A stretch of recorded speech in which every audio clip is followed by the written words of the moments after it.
Mumbai, Delhi, Dubai, 3 शहर, लेकिन एक ही नेटवर्क, एक ऐसा नेटवर्क जो अरबों रुपए को बिना बैंक, बिना रिकॉर्ड और बिना किसी सबूत के दुनिया के किसी भी कोने तक पहुंचा सकता था। यह कहानी है खानानी ब्रदर्स की।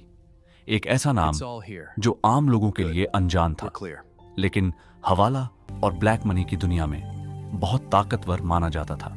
कहा जाता है कि उनका नेटवर्क इतना बड़ा था कि बड़े बिजनेसमैन, राजनेता और अंतर्राष्ट्रीय कारोबारी भी उनकी सेवाओं का इस्तेमाल करते थे। लेकिन फिर आई 8 नवंबर 2016 की रात, एक ऐसी रात जिसने पूरे भारत को बदल दिया।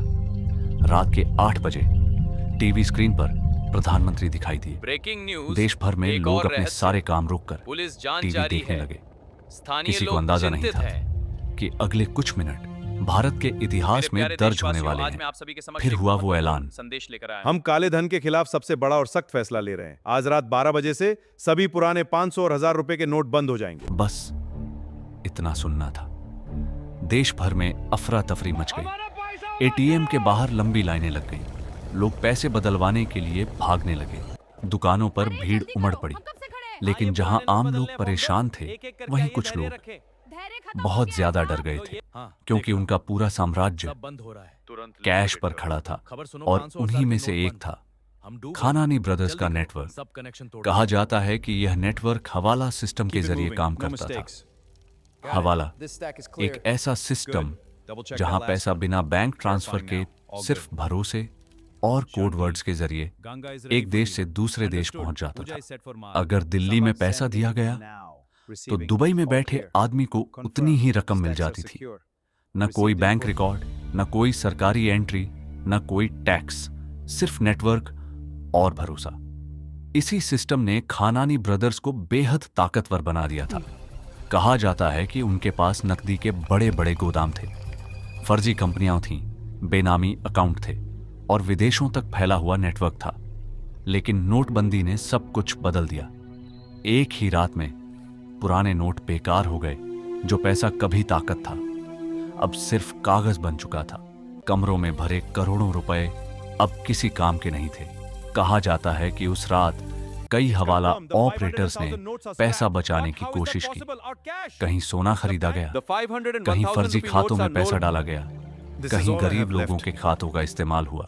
लेकिन सरकार और जांच एजेंसियां भी तैयार थीं। Income tax department, enforcement directorate और कई एजेंसियों ने संदिग्ध ट्रांजैक्शंस पर नजर रखनी शुरू कर दी। हजारों बैंक अकाउंट्स की जांच हुई, करोड़ों रुपए जब्त किए गए और कई बड़े नेटवर्क्स पर दबाव बढ़ने लगा। कहा जाता है कि खानानी ब्रदर्स का नेटवर्क भी धीरे धीरे कमजोर पड़ने लगा, क्योंकि हवाला सिस्टम की सबसे बड़ी ताकत थी कैश, और नोटबंदी ने उसी कैश पर हमला कर दिया था। अब हर बड़ा ट्रांजैक्शन शक के घेरे में था। हर नकद लेन देन पर नजर रखी जा रही थी। धीरे धीरे नेटवर्क टूटने लगा। कुछ लोग गायब हो गए, कुछ देश छोड़कर भाग गए और कुछ ने अपना कारोबार बंद कर दिया। जो साम्राज्य कभी अरबों में खेलता था, अब बिखर चुका था। लेकिन कहानी यहीं खत्म नहीं होती। आज भी कई लोग मानते हैं कि नोटबंदी ने ब्लैक मनी नेटवर्क्स को बड़ा झटका दिया था। वहीं कुछ लोग कहते हैं कि सिस्टम बदल गया, लेकिन खेल कभी खत्म नहीं हुआ। सवाल आज भी वही है, क्या नोटबंदी सच में ब्लैक मनी के खिलाफ सबसे बड़ा हथियार थी, या फिर यह सिर्फ एक ऐसा कदम था जिसने कुछ साम्राज्यों को गिरा दिया और कुछ को और ज्यादा छिपने पर मजबूर कर दिया? खानानी ब्रदर्स की कहानी आज भी उसी सवाल के साथ खत्म होती है।